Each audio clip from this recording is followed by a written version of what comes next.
Assalamualaikum warahmatullahi wabarakatuh. Halo teman-teman, selamat datang di channel Simple Kehidupan.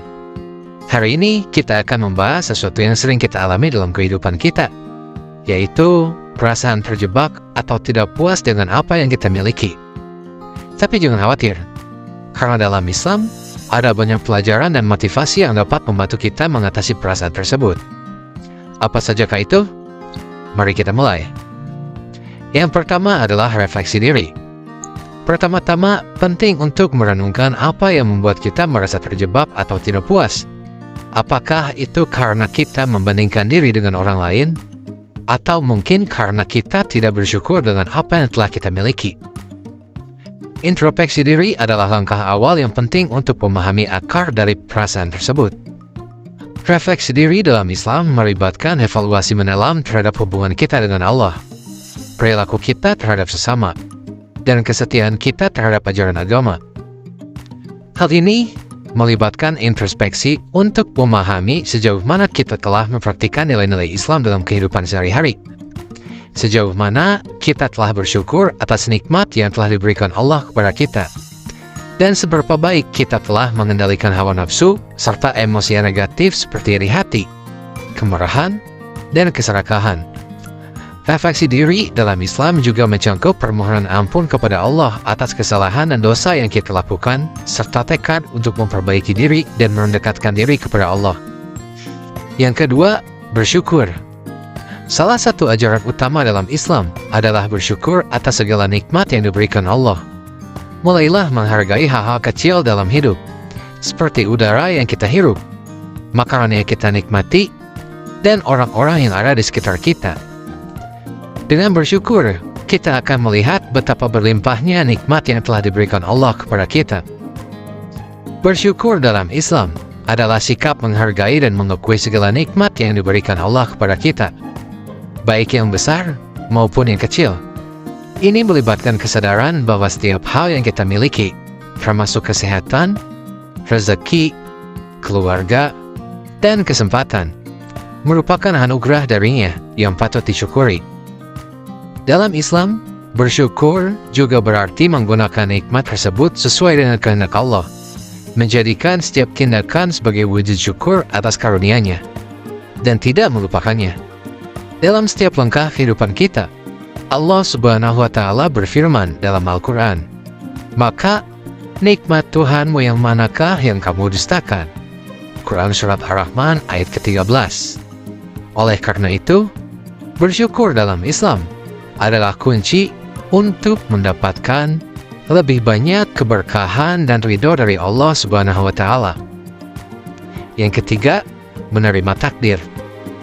Kadang-kadang, perasaan terjebak muncul karena kita tidak menerima takdir yang telah ditetapkan oleh Allah.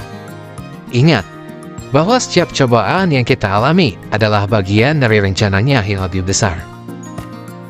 Keyakinan bahwa setiap peristiwa adalah bagian dari kebijaksanaannya dan diatur untuk kebaikan kita merupakan inti dari menerima takdir dalam Islam.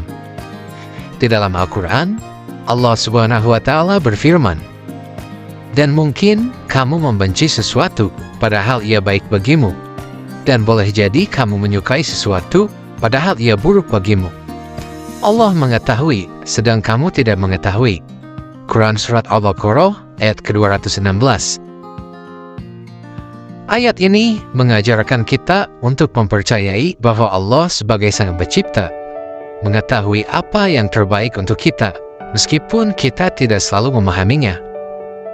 Menerima takdir juga berarti memiliki tawakal, yaitu meletakkan kepercayaan dan keyakinan sepenuhnya kepada Allah. Dengan tawakal, kita bisa melepaskan diri dari kecemasan dan kegelisahan karena kita yakin bahwa Allah akan memberikan yang terbaik bagi kita. Sehingga, menerima takdir dalam Islam bukanlah tentang pasrah tanpa usaha, tetapi tentang memahami bahwa segala sesuatu yang terjadi telah ditakdirkan oleh Allah dan kita berusaha untuk menjalani dan menghadapinya dengan kesabaran, keikhlasan, dan keimanan yang kuat. Yang keempat, bergerak maju. Meskipun kita mungkin merasa terjebak dalam situasi tertentu, Itu tidak berarti kita harus diam dan pasrah. Islam mendorong kita untuk terus berusaha dan bergerak maju. Cari solusi untuk masalah yang kita hadapi dan ambillah langkah-langkah kecil menuju perubahan yang lebih baik. Bergerak maju dalam Islam, ada beberapa aspek yang harus kita lakukan. Yang pertama itu adalah tawakal dan doa. Sebelum mengambil langkah apapun, penting untuk menyerahkan diri kepada Allah dan meminta petunjuknya melalui doa. Dengan tawakal, kita meyakini bahwa Allah akan membimbing langkah-langkah kita. Yang kedua, usaha dan kerja keras. Islam mendorong umatnya untuk berusaha dan bekerja keras dalam mencapai tujuan mereka. Rasulullah SAW bersabda, Allah mencintai setiap orang yang melakukan pekerjaannya dengan baik. Oleh karena itu, menjalankan kehidupan dengan penuh dedikasi dan integritas adalah bagian penting dari bergerak maju dalam Islam. Yang ketiga, berpegang teguh pada nilai-nilai Islam. Dalam segala aspek kehidupan, baik pribadi maupun profesional, penting untuk tetap memegang teguh nilai-nilai Islam. Ini mencakup integritas, kejujuran, keadilan, dan kasih sayang terhadap sesama. Yang keempat, menerima tantangan dan perubahan. Dalam perjalanan menuju ke depan, kita pasti akan dihadapkan pada tantangan dan perubahan. Menghadapinya dengan kesabaran, keberanian, dan keteguhan iman merupakan bagian penting dari bergerak maju dalam Islam. Yang kelima, belajar dan berkembang.